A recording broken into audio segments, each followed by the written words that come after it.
Good morning, everybody. Welcome to another episode of Hawk Blogger Mornings. I am Brian Nemhauser. You can find me on Twitter, Instagram, Blue Sky, TikTok now, Facebook, at Hawk Blogger. We're multiplying because so are Seahawks victories. So we got to be everywhere everyone is. And it is my absolute pleasure to welcome back onto the show Robert Mays of The Athletic. A day late, but never too late to have Robert Mays on the show. How are you doing today, Robert?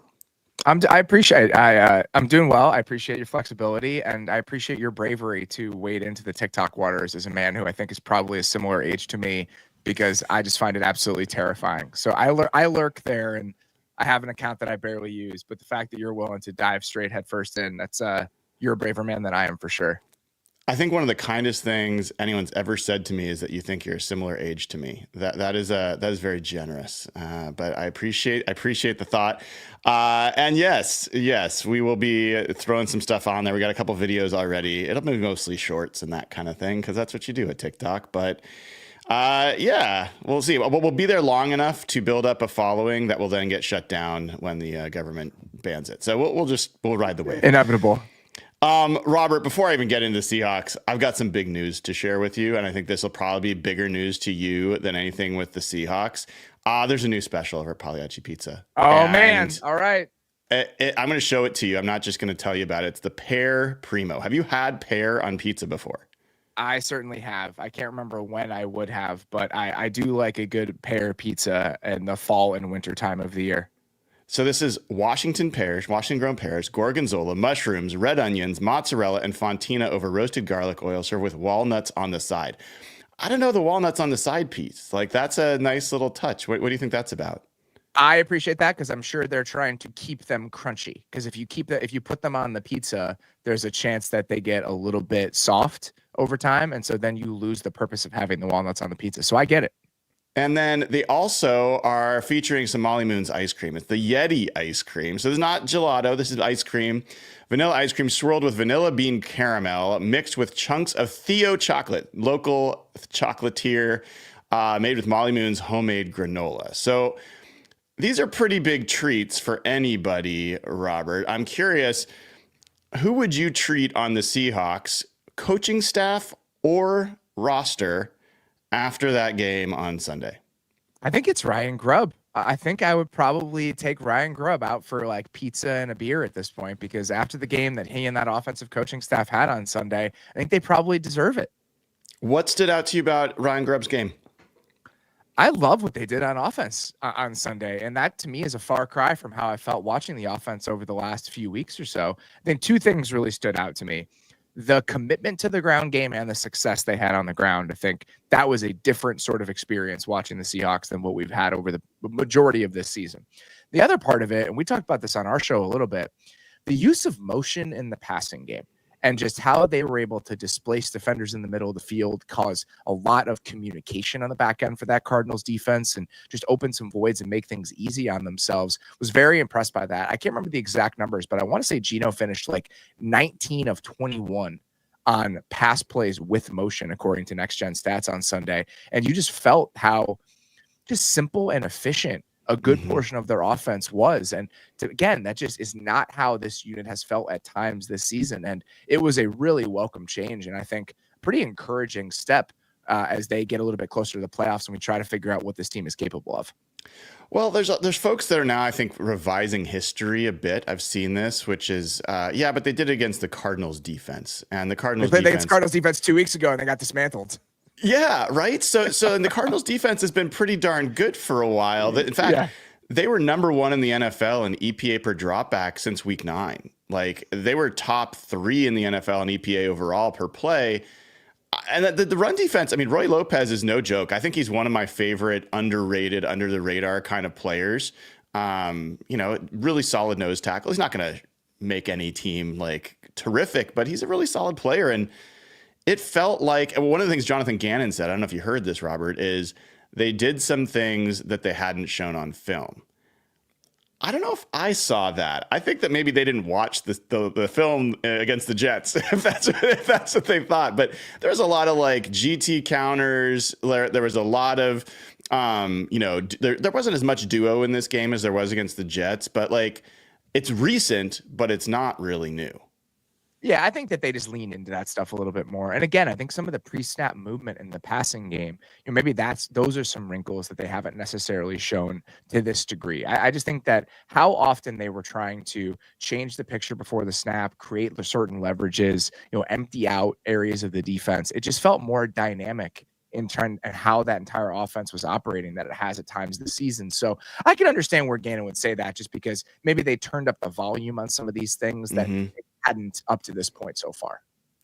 I'm going to wade in some dangerous territory here. The Seahawks offensive line has been a conversation topic for you and I since the very beginning, and not just you and I, everyone that follows the Seahawks. And now 60% of that offensive line has changed over in the last 4 weeks or so. Oluwatimi at center. You've got Abe Lucas at right tackle. Both of those guys came back for the 49ers game.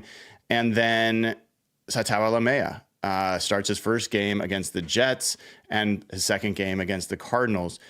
What are you seeing from those new guys? And what are you seeing from that offensive line?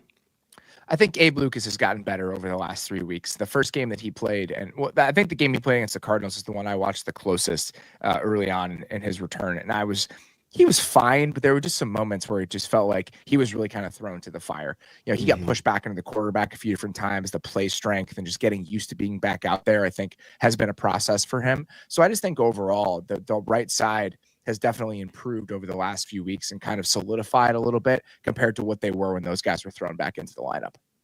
Yeah, we've talked about forever. Like, what would it look like for Geno Smith to play behind a league average offensive line, or even maybe a bottom, like 20th ranked offensive line, as opposed to like dead last in the NFL?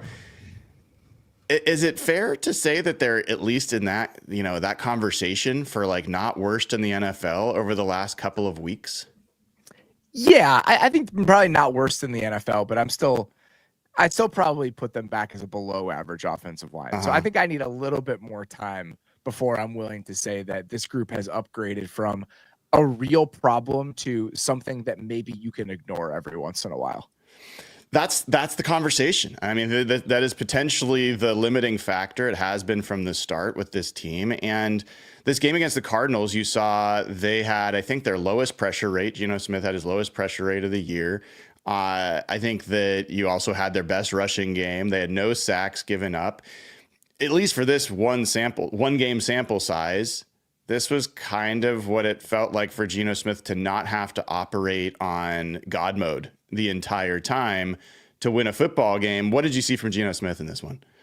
I just loved how, again, the ability to play point guard, how efficiently he was operating the offense. They were getting rid of the ball pretty quickly. So the ability to just kind of be comfortable back there and have reasonable circumstances in which to play quarterback. That's all I've wanted for Geno Smith for the last 2 years. And it felt like we were a little bit closer to that on Sunday. The one thing I will say about the offensive line play in general, which is something to keep in mind, even if they were a lot more efficient and a lot more productive on the ground than they've been, still way too many negative plays. Still way too many negative runs. That's the thing that still frustrated me on Sunday. And if they can just clean that up a little bit, where we're going from, all right, 1 out of every 4 runs goes for negative or no yardage to 1 out of every 6 runs goes for negative or no yardage. That's like the last step I would like to see, even after what they put on tape on Sunday. That's a great observation, because there was something that surprised me when I started going through the stats on this game yesterday, that this was the highest stuffed rate they had all year in a game. I think it was like 33%, somewhere around there, where stuffed is 0 or negative yards. I think maybe 1 yard counts. I can't remember, but it's essentially no gain. And it didn't, I think a lot of that came in the second half. And that's where some folks had some concerns, is like, okay, well, did Ryan Grubb really have a new beginning, or did he catch someone off guard and then didn't have a counter punch when they adjusted? I'll tell you, my initial assessment was, I think the game script was a little different in the second half as well. Sure. And I think that played a role, but it does feel like teams are going to adjust to what you do, and you have to have adjustments to counter those adjustments. That's a question for Ryan Grubb. I'm curious what your thoughts are there. Yeah, I think that this is all a new process, right? Like the type of offense they were trying to play on Sunday, it's a new way of approaching it for him, and it's going to be a new way of approaching it as they try to sift through what those counters look like. So I think even if you can nitpick about their ability to kind of pivot over the course of that game, the fact that we saw a new approach on offense from them and a new set of results on offense from them, I think it is nothing but a positive if you're just trying to have a bottom line takeaway from it at the end of the day. We were talking to Robert Mays of The Athletic, presented by Pagliacci Pizza. And Robert, I'm going to give you a silly stat. I'm going to tell you it's a silly stat right from the jump. But I was like driving back from, I had to drop off my car at the dealer today. And there was this kind of instinct I've had. It's a stupid fan thing. But one of the things I love about being a fan in this era is you can look up anything numbers wise and find an answer. And so my sense is that when your team or when the Seahawks have had, 150 plus yards rushing, 220 plus yards passing, they win almost all the time. It feels like that. And why do I pick those numbers? Because I have looked at every box score for 40 years. And yes, there's different combinations. 370 yards is good regardless of how you get there. But I'm going to give you some numbers here. So since 1970, since the merger, all NFL teams, when they have 220 plus yards rushing, 150 plus yards rushing, 220 plus yards passing, they've won 93% of their games. They've won 80% of their games. I want to make sure I get that right. 80% of their games, which is good. When you get to also adding 0 turnovers, which is what the Seahawks did, that goes to 93%. And the Seahawks in those games, they're 18-1 in their history. Now, I did a similar thing and looked at, okay, but what if you shift it? What if you say 300 plus yards and just 80 plus yards rushing, 300 plus yards passing, 80 yards rushing? Well, the win percentage goes from what was 80% down to 64%. If you add in the 0 turnovers, it goes from 95% to 87%. And all these things could be game script related. There's a lot of things there, but my general sense is that when you can be efficient on the ground and through the air, it is better than being just efficient through the air and occasionally using the ground game. I'm curious, like this is a topic that's coming up this year as the ground game's kind of had a little bit of a comeuppance, and I'm curious your thoughts. I have a few thoughts on that. One, my biggest takeaway from those sets of stats, turning the ball over is the biggest thing to not losing football games in the NFL. Like it's if you win the turnover battle, you are very likely going to win the game. It's such a huge thing. Two, we've had this conversation for a while, just in how we look at formulas to winning in an NFL game. And I would caution people who look at rushing numbers and their influence on winning games to think about how that sequence is working. Are you running to win the game, or are you running because you're already winning the game? Mm-hmm. And so I think if you look at history, there are a lot of teams who are running for 170 yards because they're up by 2 touchdowns, and then they spend the second half running the ball. And that's why you finish with those sorts of totals. I think with the Seahawks specifically, typically when we have conversations about balanced offenses and being able to do both, I think that's typically overrated. Like you should just try to have the most efficient offense possible based on your personnel. But with this year's Seahawks team, they are the exception where I've said I want to see them run the ball more often, not for some misguided attempt at balance that I think isn't that important, but just to make things a little bit easier on everybody, to make things easier on your offensive line, to make things easier on your quarterback. So to see them essentially be at a 50-50 split, and this is the most they have ran the ball in a game percentage-wise since week 1, that I liked to see, because I think this was the rare team where I did want to see them shoot for a little bit more balance, because I do think that it leads to the most efficient version of this offense. Well, it's a good point, because balance gets really overloaded as a term for football, especially on offense. And in this case, you're talking about the fact of you'd like to see runs. I think what you're saying is you'd like to see runs, even if they're not that effective, because you can't drop back as many times as you're dropping back, especially behind that offensive line. So in that case, it's not even about getting to an efficient offense. It's about having some sort of sustainability, keeping defenses honest, that kind of thing. What I'd say is, in addition to that, Robert, the Seahawks got their rushing yards in the first half predominantly, and they got 120 of their 170, whatever it was, in the first half. And so this wasn't a game script kind of amount of rushing. And a lot of the Seahawks games I've watched over the years have been similar. I don't remember that many games. And this game's a good example where they're able to pile up the rushing yards after they tried to do that in the second half and they couldn't do it really well. So, I know this whole debate, well aware of the whole debate about game script and rushing yards, and don't lean too much into it. I think there's something to having, like, the way Pete Carroll talked about balance got really misunderstood. It was never about run to pass rate. It was about, we are capable of running to beat you, and we are capable of passing to beat you. And whatever we need to do, we are able to do. That's what he meant by balance. That's the most important thing, in my opinion. It's not running for running's sake. And the term that I've always come back to is, can you run the ball on your terms? When you need to run the ball and you need to be able to assert yourself on the ground, are you able to do that?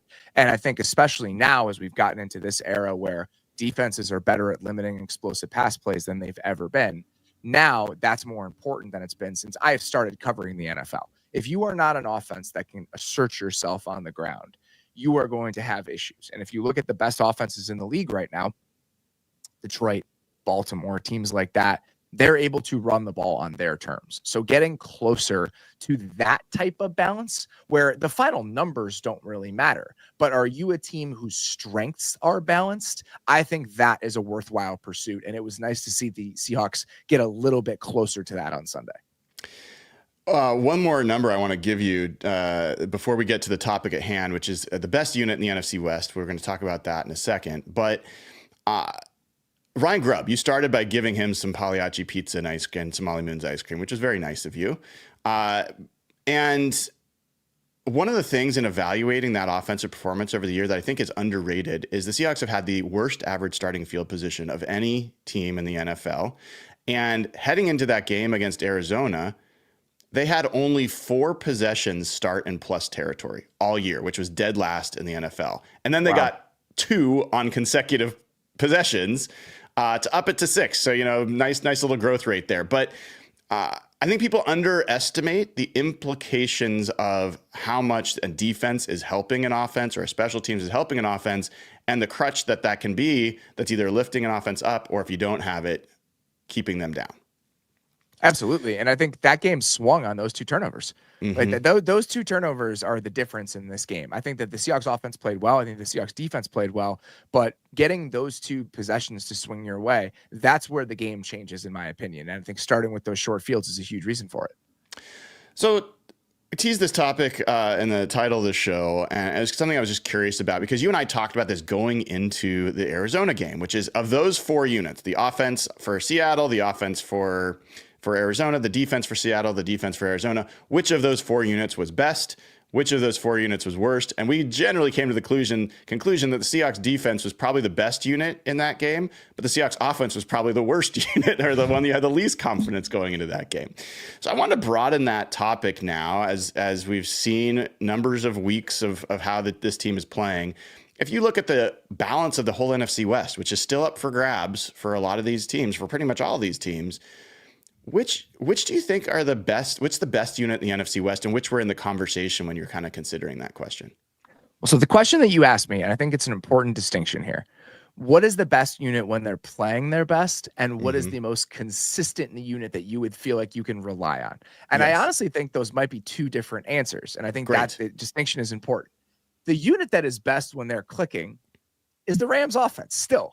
Like what the Rams offense did to the Bills on Sunday, that is the highest peak that an NFC West unit in this year's division can reach in my mind. And that's not surprising. Like we knew that coming into the year that they had the pieces to be that sort of offense. When Kyron Williams, Cooper Kupp, and Puka Nacua were on the field last year with Matthew Stafford, they were the most efficient offense in the league. And so seeing them be able to hit that on Sunday is not necessarily surprising. I think, but the problem with the Rams offense is they have been very inconsistent this year. They've had a lot of ups and downs. There have been some protection concerns, and I think that's driven a lot of it. So even if their highest highs are the most impressive of any unit in the division, I think right now the unit I feel the best about just week in and week out might actually be the Seahawks defense. It's fascinating. These are the 2 units that could very well decide this division the rest of the way. And yes, I had asked you and I forgot, so I'm glad you reminded me about who had the fastest fastball. And I think you're saying the Rams. You don't want to face that heat when they're at their best. Matthew Stafford, I thought, was one of, if not the best passing quarterbacks in the NFL last year. Like, just an unbelievable season from him. And he's had good seasons in the past, but I thought it was a just amazing season from him. He's not been the same player this year. And I don't think it's just about Puka Nacua and Cooper Kupp being in the lineup or not. I don't think it's about the offensive line. He just hasn't been the same guy. Do you have a sense of why that might be? They've had issues in two situations. When teams have played man against them, they've struggled a little bit. And when he's been pressured this year, he's struggled a little bit. For a good chunk of this year, he was one of the worst quarterbacks in the league in terms of efficiency when pressured. And I think some of that is the offensive line concerns and them just cycling between different groupings on the offensive line. Even when they got those interior guys back, Rob Havenstein was still hurt at right tackle. And I think that you could feel how that was impacting the offense. Getting Havenstein back and now having things be a little bit more solidified up there, combined with having those receivers back, I think we saw what this offense is capable of at its best. And if they can click into not even that version, I don't need them to be a team that can put up 40 points against the Bills every single week. But even if they're 85, 90% of what we saw on Sunday for the rest of the season, I still think that's a pretty dangerous group. And then you go with the Seahawks defense as the one that you feel most confidence in, week out, which is amazing because they started off gangbusters and then went into total bender, fell off the face of the planet. We're one of the worst units in the NFL. But now, since week 9, have been able to hold every team under 20 points in regulation, including that Rams team, held them to 13 points in regulation on offense. Are we finally getting what might be a preview of the next few years of the Sean McVay of defense and the Sean McVay of Sean McVay going against each other? I think for Seattle, we absolutely are, because now you've seen what this group looks like now that they've settled in. I will say, I was looking at this number when you were talking, DVOA, which is a stat that for people who are unfamiliar, it's just an all catch-all efficiency stat that Aaron Schatz used to do at Football Outsiders and now does at FTN. There's a wrinkle of that stat called variance, which is essentially how consistent are you from week to week. Mm-hmm. And if you look at defensive DVOA, the Seahawks right now are 9th, and they're 8th in weighted DVOA, which is they weigh recent games later in the season more heavily. They are dead last in variance. So in terms of the peaks and valleys on defense for the Seahawks this week, but if you look at like a spike chart of their weekly DVOA, that's because weeks 1 through 4, they're at the top. Weeks 5 through 9, they're at the bottom, and then now they're back at the top. So week to week, it's not going up and down like this. There have just been very distinct stages of the Seahawks defense over the course of the season. And I think the stage we've reached right now, you would hope you can kind of sit on that plateau for the rest of this year and then maybe even potentially moving forward. The Seattle, I feel good about that. With the Rams, how much longer is Matthew Stafford going to play?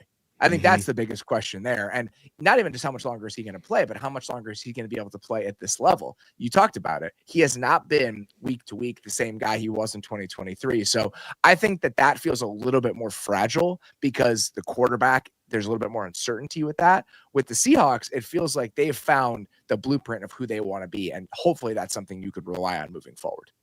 Well, the interesting thing with both of those units is it's not just a genie in a bottle, make a wish kind of situation. There's clear personnel issues that you can point to that either getting healthy or additions or changes in the lineup that have a huge effect on those teams. Players actually do matter. Who's on the field matters. And so with the Seahawks, they essentially started season 2.0 really after the bye week, and with the guys that they've got. And it's going to be interesting to watch. Now, the question is, the Seahawks offense is probably toward the bottom of the units in the NFC West, at least for a while. How much do you think the Seahawks need from that unit the rest of the way to walk away with the division title? I think if we see what we saw on Sunday for the rest of the season, just in terms of offensive line competency, being able to assert yourself a little bit on the ground, that's enough. Like if the Seahawks team we saw on Sunday, considering they already have a lead in the division, I think that is more than enough to stave off the rest of the teams in the NFC West and ultimately take that thing. We're talking to Robert Mays of The Athletic, presented by Pagliacci Pizza. And Robert, I want to turn it to individual players for a second. This is a harder question, so if you don't have an answer, I'll forgive you. I made my list. Okay, good. I want to know if you were to say the top 10 players in the NFC West, independent of unit that they play on, who might those people be, and how many of them are Seahawks? So this season has been interesting, right? Just because the Niners have been a lot worse than we thought. They've had a lot of guys banged up. I think you would answer this differently in a vacuum versus like what the production has looked like this year overall, right? Like, what do you do with Trent Williams? Like, Trent Williams is still probably one of the 10 best players in the NFC West, even if he's missed some time this year. But I think definitively, based on the way that they've played this season, no matter how you want to kind of draw the lines, Leonard Williams and Geno Smith would probably be a part of that conversation. And coming into this year, I probably would have said it about Geno Smith just because I'm a longtime Geno Smith believer. I'm not sure I would have said it about Leonard Williams. And now I think you probably have to. And the other guy I'd probably throw in there, Devin Witherspoon probably deserves mention in that group potentially. And I don't think he gets in now, but based on the current trajectory and the way that he's playing, I am very excited about what the future for JSN looks like in this offense. It's fascinating to hear from you because the guy I thought you would mention as one of the first couple is the guy you mentioned last. JSN, who's fifth now in receiving yards, who, the pace he's been on over the last few weeks, once DK Metcalf got injured and he became essentially the primary target, you're looking at a guy that would be a 1,400 yard receiving guy, 10, 11 touchdowns. And if you look at the receiving across the NFC West, it's been kind of wild this season, Robert. I mean, Brandon Ayuk was maybe considered the best receiver or one of them. Puka Nacua, obviously, Cooper Kupp. Deebo Samuel was up there. He's now getting community noted on Twitter for saying that he's not struggling. I don't know if you saw that yesterday. I saw his tweet. I didn't see the community note. That's the community note. So he tweeted, Deebo, for people that don't know, Deebo Samuel said, "I'm not struggling. I'm just not getting the ball." Somebody community noted him saying, he is struggling. He has the most drops of his career or something like that. And then he deleted the tweet because he didn't want the community note up there. Rough. So, yeah, I mean, JSN is an interesting one. I'm curious, what do you want to see from him that you haven't? I don't know if there's an answer to that. I mean, I really enjoy what we've seen from him. I think that the two catches he had that really stood out in that game against the Cardinals, dude, these are an indication of like what sort of player he can be. He catches the touchdown on that corner route where him adding a little bit of verticality to his game this year. I think we always knew he could be that sort of player when used that way. And so that's been really encouraging. And then that 3rd and 10 catch he makes off his shoestrings that helps swing the game. Because obviously that drive ends with that 50 or so yard Zach Charbonnet touchdown. We don't even get there if JSN doesn't make that play. So I had a feeling coming into this year, and I don't think I have any definitive receipts about this, but how I drafted my fantasy teams would indicate this to you. I thought there was a path by the end of this season for him to be the best and most important receiver on the Seahawks. And it kind of feels like we might be trending in that direction. Yeah, it sure seems that way. And yeah, that catch was insane. I did not believe it. I was there. I had a perfect angle on it. I was like, there's no way. But the way he reacted to it, I was like, well, maybe. And sure enough, I don't think you couldn't slip a dollar bill underneath the tip of that football. Amazing play. So Robert, now we head into what's going to be a stretch run for these teams, the NFC West, down the stretch they come.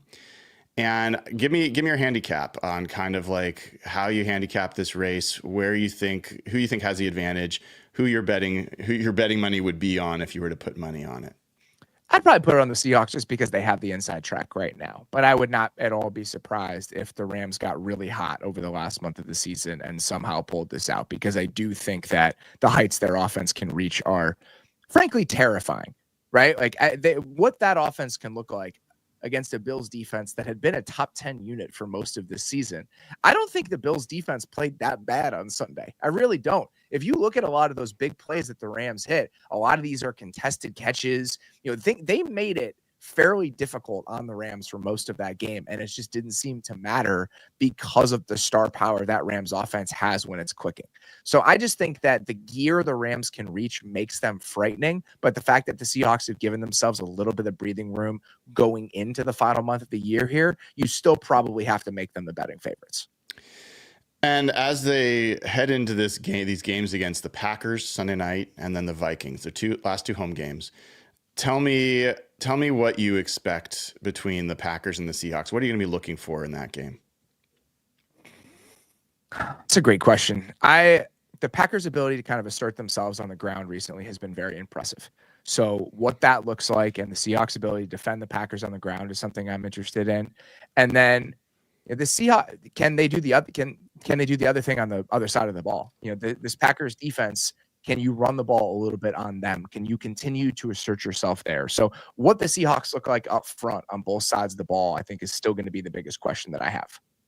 All right, last quick question, I'll let you go. Kind of a combinatorial question, but one, the Packers, it's interesting to me when I have so much respect for that team. I have so much respect for what LaFleur did when he lost Jordan Love and winning with Malik Willis. I mean, just a fantastic job this season. But when I look at their wins, they beat the Colts, the Titans, the Rams, the Cardinals, the Texans, the Jaguars, the Bears, the 49ers, and the Dolphins. There's not really a signature win in there, and they're only one game ahead of the Seahawks in terms of a win total. So it's kind of a combination here, Robert. If the Seahawks do the impossible or the unlikely, and they beat both the Packers and the Vikings in these next two games, what will that mean? What will that mean in the NFC? What will that mean for where Mike McDonald's got the Seahawks?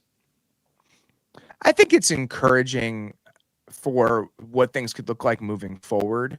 I still have questions about their top gear against what I think are the best teams in the conference. If they beat the Packers and the Vikings, that conversation may change, because I do think the Packers are probably one notch above where the Seahawks are right now. Mm-hmm. But I still have questions just about the offensive line and just some of the weaknesses and what gear they can potentially reach when we get into the postseason against the best teams in the conference. That is still going to be a question I have until it's answered. But if they beat both of those teams, then I'd be willing to entertain the discussion in a way I'm probably not right now.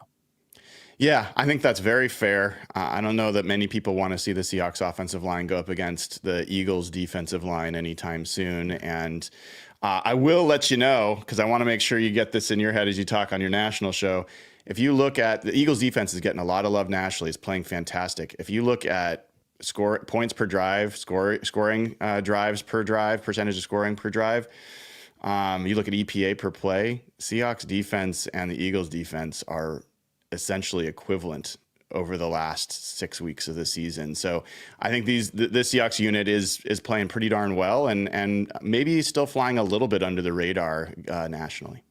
I think that's totally fair. I think that the Eagles have done it in bigger spots recently, and I think they've done it to offenses that people are maybe paying a little bit more attention to, like what they did to trying to think of the example that is on my mind right now. What they did to Washington, like dismantling that Washington offense on Thursday night in a primetime spot. And Los Angeles. The Rams. And so I think that, and the other one is the Bengals. The Bengals have been absolutely rolling for a huge chunk of this year. They really struggled against the Eagles. So that would probably be what I would say. But the Seahawks defense has been playing as well as anybody.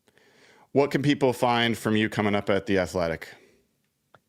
Just a pretty normal run of shows at this point. We're doing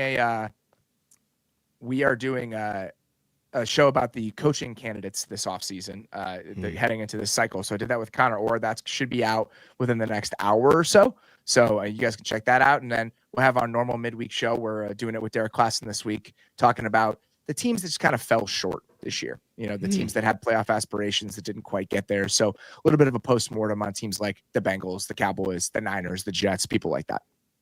Awesome. Well, love that the Niners are in that conversation. Love it very, very much. All right, everybody. That is Robert Mays. Give Robert some love and some well wishes. His pup's a little sick, so we're wishing for the best for the pup and for Robert and fam. So thanks for coming on, Robert. We will see you next week. Sounds good. Talk to you guys soon. All right. And folks, make sure you head over to Pagliacci Pizza. Sign up at hello.pagliacci.com/hawk-blogger, and that will get you access to the best deals on Pagliacci Pizza. And you know what? I had it last night. It was so good. It was so good. So I highly recommend it. I went with the pepperoni myself and a Pagliaccio salad, and I went to bed a very happy man. So great to see Robert. Great to hear his perspective. And one of the things I love about Robert is I can be my optimistic self and about the Seahawks, and he will always just give me his honest assessment because he's unmoved. I mean, he's going to tell you what he thinks. I thought it was really interesting who he had in the top 10 among the NFC West, and that Geno Smith was kind of an automatic for him. I don't think most people would say that. I'm not sure I would have said that, to be totally honest. I have not done my own top 10 among the NFC West among all players, but that was interesting to hear that from him. And then to have Leonard Williams, that's a no doubter. I mean, Leonard Williams has been an all pro level player for the Seahawks this year, and they have not had a lot of all pro players. So I think that was really cool to hear. I also found it fascinating that JSN was the fourth of four that he mentioned on the Seahawks. I think Witherspoon is such a great player. He doesn't really have things he can point to necessarily that would allow you to kind of make a real case for him being among the top 10, other than if you just watch this guy play, you see how good he is. But his amount of impact plays is just less than some other players. I think that'll affect him, over the year, or like at least this year for, Pro Bowl, All Pro, that kind of thing. We'll see what happens with player voting, coaches voting, which very well could swing something like that. But yeah, I think it's fascinating as well. Best unit in the NFC West. He says the fastest fastball is the Rams offense. I think that's probably right. I'm a little bit lower on the Rams offense than maybe Robert is. I think there's explanations for why some of their best games of the season, one against the Vikings, one against the Bills, came in games where teams are traveling all the way across the country. The Bills had just played a nighttime snow game that was, I think, pretty emotional over the 49ers. They were due for, like, whether it was the Rams or someone else, they were due for kind of a fallback kind of emotional game.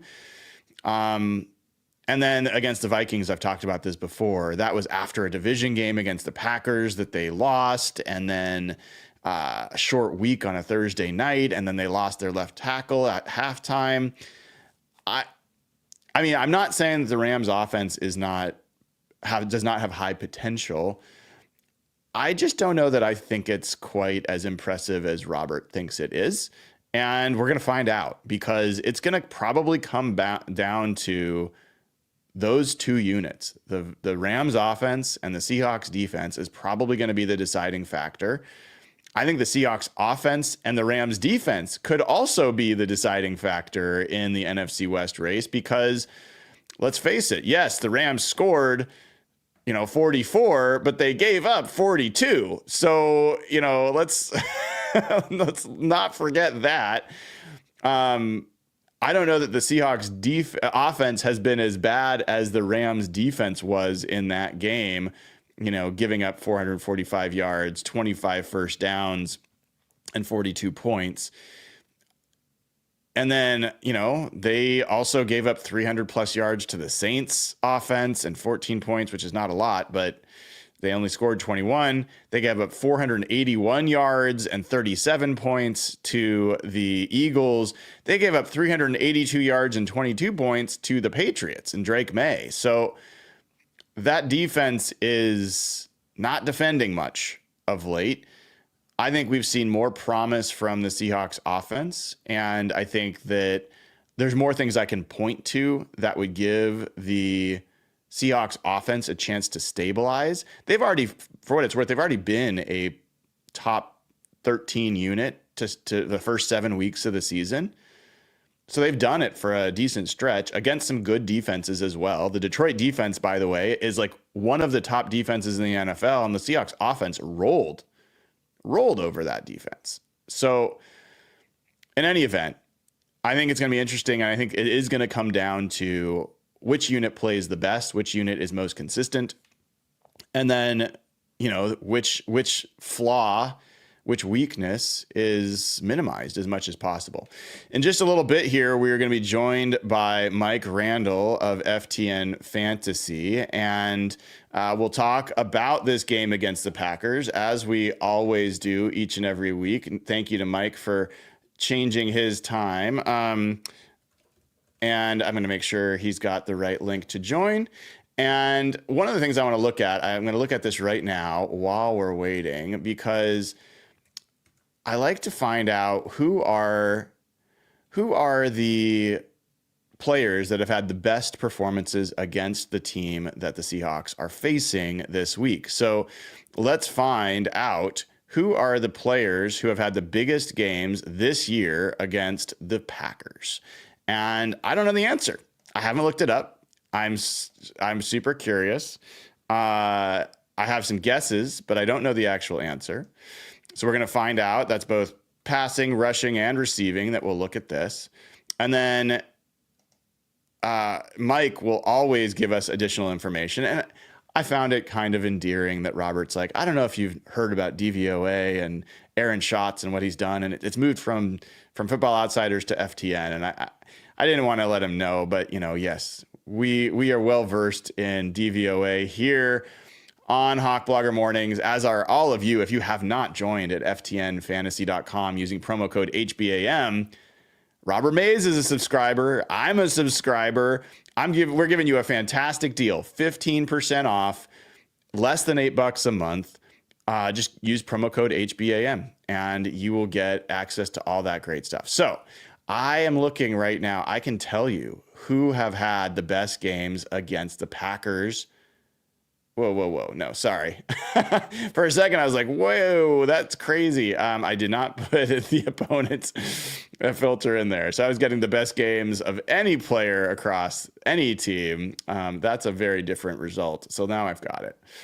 Now, let me, before I do, let me just remind you, like I mentioned, if you use promo code HBAM, you will get 15% off and less than $8 a month. And we'll talk about Stats Hub. We will talk about the betting model in just a second, because joining the show right now is Mike Randle of FTN Fantasy. So good to see you, Mike. How are you doing this week?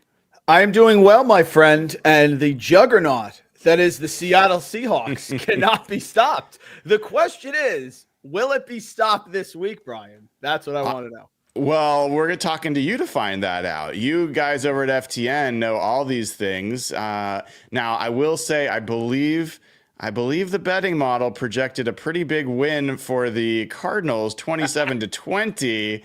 So, defying the Seahawks are defining AI. They're defining the best of the best simulations going on out there. So, what did you see in this game against the Cardinals for the Seahawks?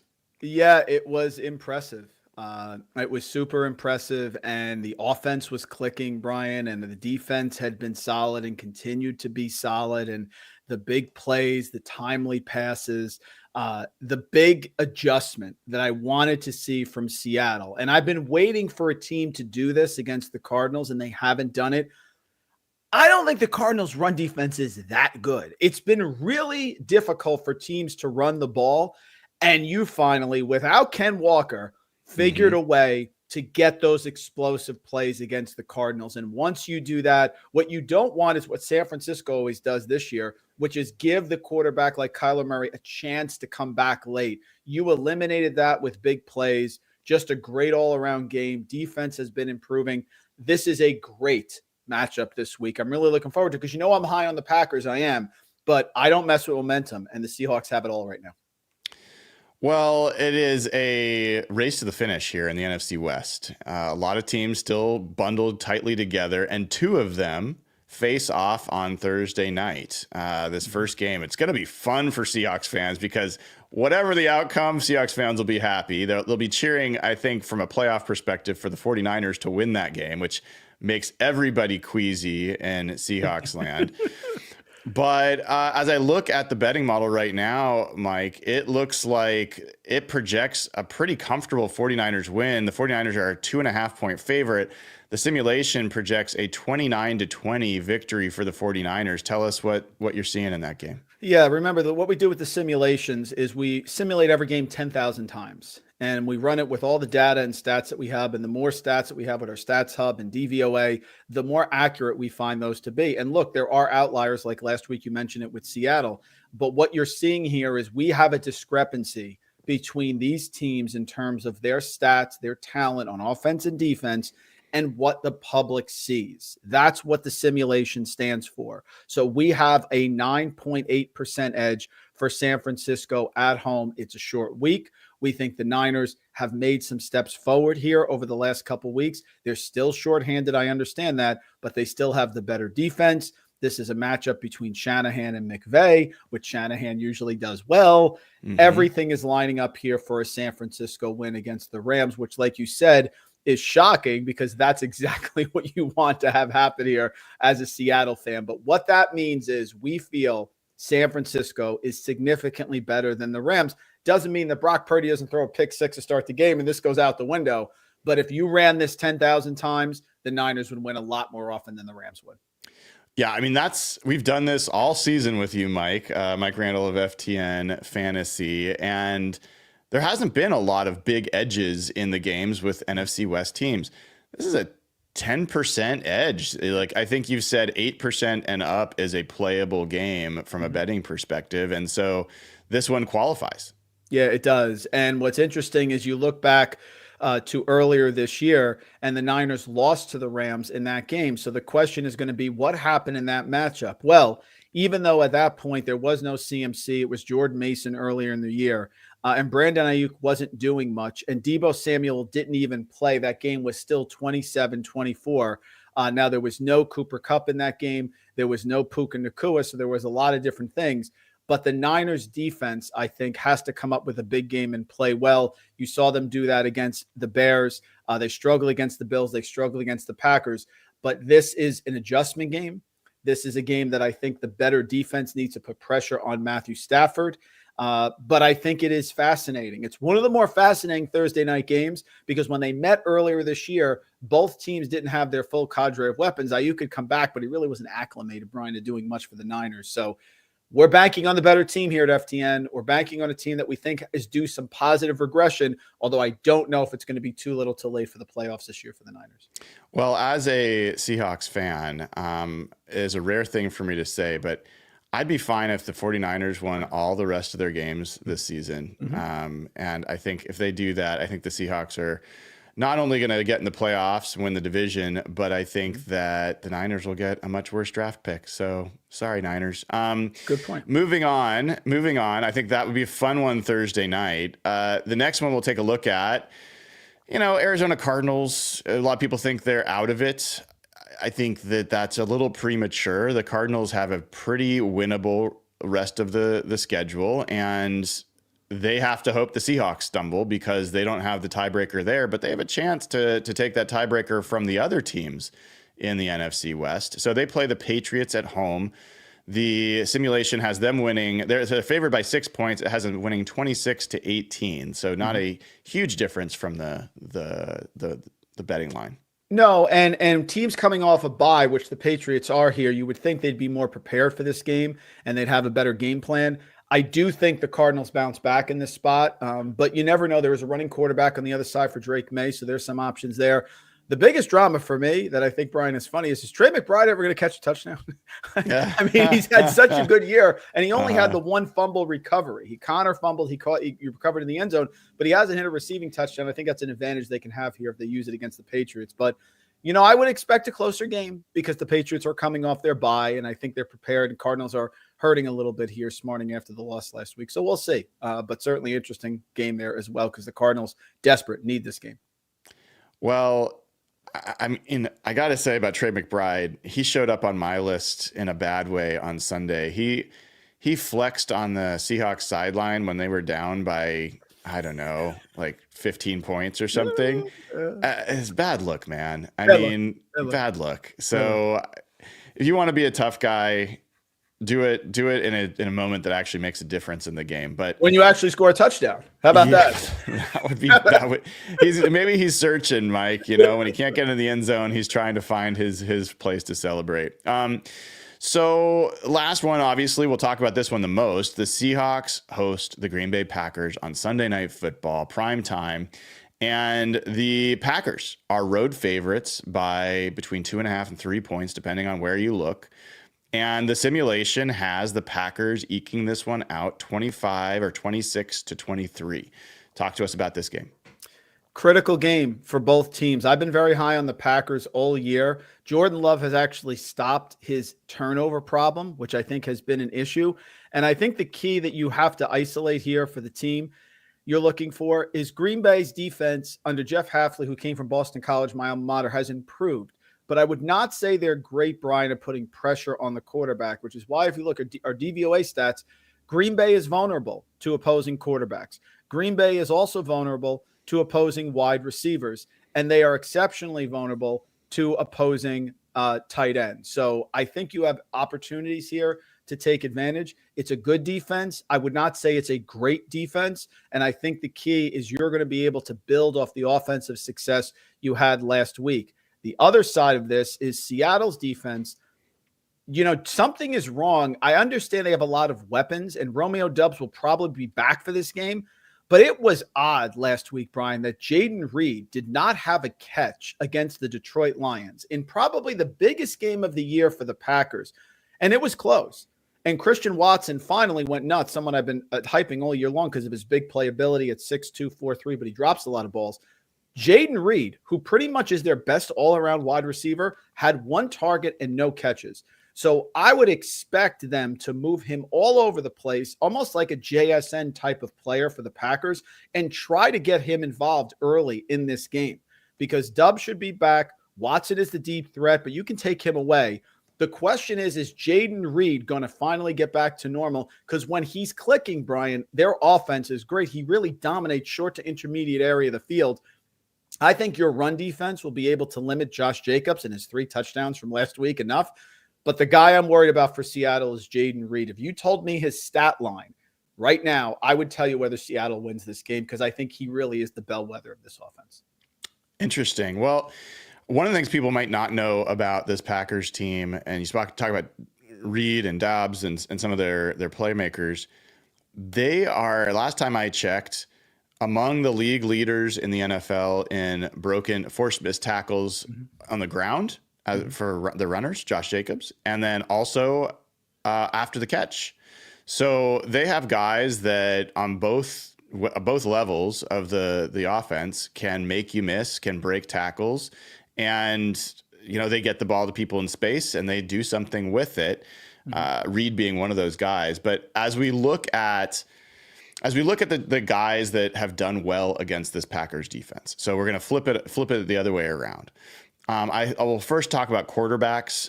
Tua Tagovailoa had 365 yards and 2 touchdowns, no interceptions against the Packers. Trevor Lawrence had 308 yards, 2 touchdowns, 1 interception. Jared Goff, 283 yards, 3 touchdowns, 1 interception. Jalen Hurts, who apparently passing game's a problem, 278 yards, 2 touchdowns, 2 interceptions. Sam Darnold had 275 yards, 3 touchdowns.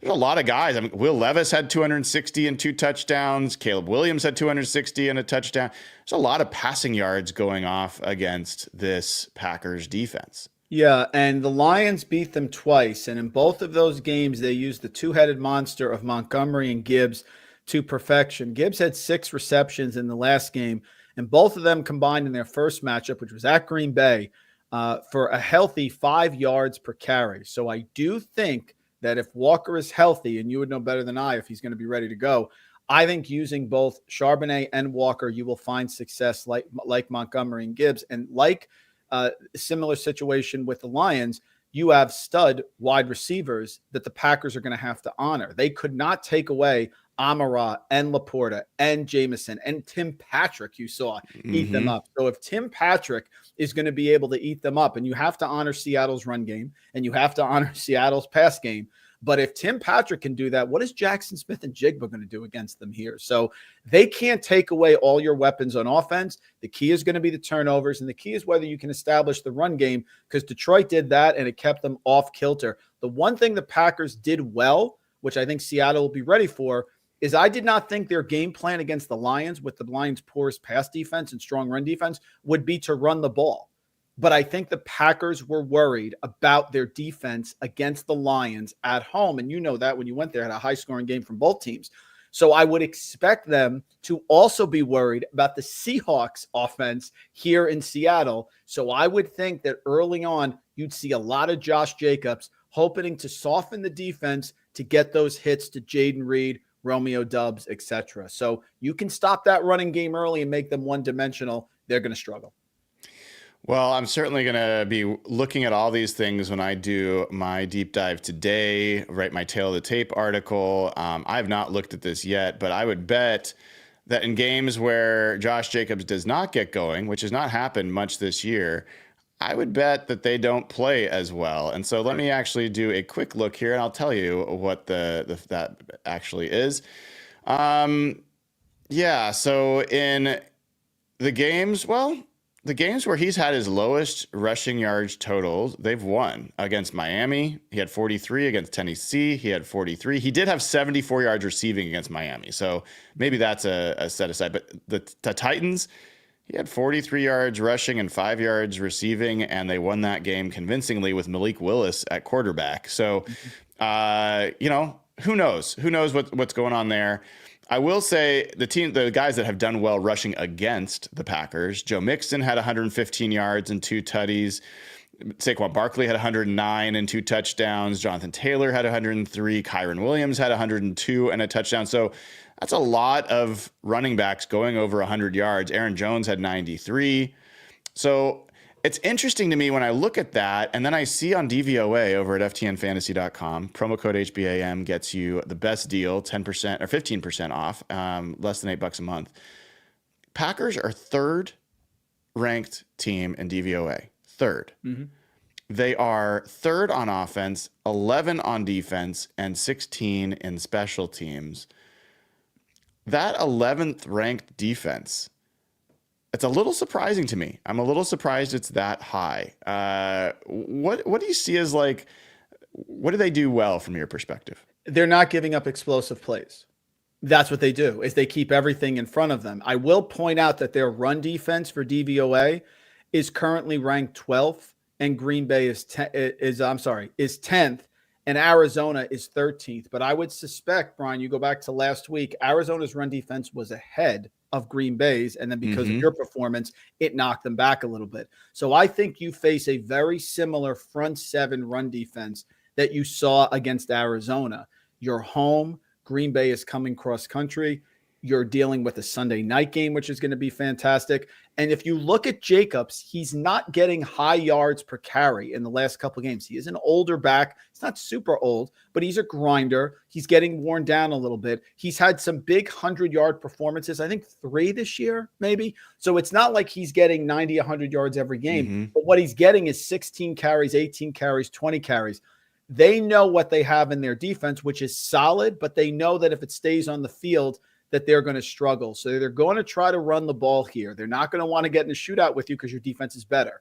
So I expect Jacobs 3 yards, 4 yards, 3 yards, and the occasional deep shot to one of their wide receivers. That's their plan. And provided there's no turnovers here, I think you have an advantage despite their DVOA rankings because they're just not giving up big plays. That's the issue with them. Mike, you do not have to tell Seahawks fans about Josh Jacobs. I'm telling you, last time he was in town was with the Raiders in 2022. He went for 229 yards, 2 touchdowns, and 74 yards receiving. And he walked it off with a long touchdown run. I believe that was in overtime to win it. He dominated. And so it's going to be interesting for Seahawks fans. This is a different defense, different personnel, different coaching staff, and they have become one of the best defenses in football since they really turned over the personnel and made some scheme changes around the bye. And right now it's them and the Eagles really playing a brand of defense that is completely different than everybody else. All right, Mike, sorry, you're going to say something. What were you going to say? No, I think you're going to get their best effort here because the Packers need this game. They are not catching the Lions. They're still behind the Vikings. And after this, they have New Orleans at home on Monday Night Football, which should be a destruction. And then at Minnesota, Chicago. This is a critical game. They cannot go into Minnesota losing 2 of their last 3 games. They are in trouble then. So you're going to get a huge effort. The winner of this game takes a massive step towards the playoffs here. So it should be a great one here on Sunday Night Football. All right, Mike. Folks should follow Mike Randle at Randle Rants. Anything coming up that people should check out on FTN or from you? Anybody there, a baseball fan, please join us. Our MLB fantasy package is already out and flying. Vlad Sedler, who's the high stakes expert, who's won just countless number of titles, already has you prepared for baseball season. So anyone interested, please come aboard. We already have you covered here for MLB. Exciting times. Yeah, folks, I mean, HBAM gets the promo code gets you a 15% discount. You can use that to buy all sorts of packages. Doesn't have to just be about football. So take advantage of that. Enjoy it. It is fantastic. Great information. And Mike, thank you as always for coming on. You're the best. Good luck, guys. Keep it rolling. All right, that is Mike Randle. And again, use promo code HBAM to get the best deal over at FTN Fantasy, and make sure you check out what's going on there. Let me also remind you guys, it is a great time to take advantage of the JK Boots deal. So this is code HawkBlogger, gets you 15% off. Or sorry, let me get this right. Promo code HBAM gets you 15% off at FTN. Promo code HawkBlogger gets you 10% off on some of the best boots you will ever own. Made here in the state of Washington, in Spokane, family-owned business. And not only that, you get a chance to win these bad boys right here. This is a Seahawks-themed boot. You got the green, the gray, and the blue laces, blue tongue there. Get a nice little HB logo. So you're going to get a one-of-a-kind pair of boots. I also have my own pair that I just love wearing. Here they are. They are fantastic. I love these boots. It's just flawlessly designed. They feel amazing to wear. They are so comfortable. And so you use code HawkBlogger, you get 10% off, and you get a chance to get those Seahawks-themed boots. And it contributes to the Wildland Firefighters Foundation. We've already given 2 boots away to 2 Northwest firefighters. And so it's a win-win-win. I think when we get to the 50th sale, I think we'll probably give away some swag as well. We're either talking about JK Boots swag or Hawk Blogger swag are the 2 potential options. We'll think about some other things as well. So we're going to keep making this a great opportunity for you. And they've been a great partner, so make sure you support them as well.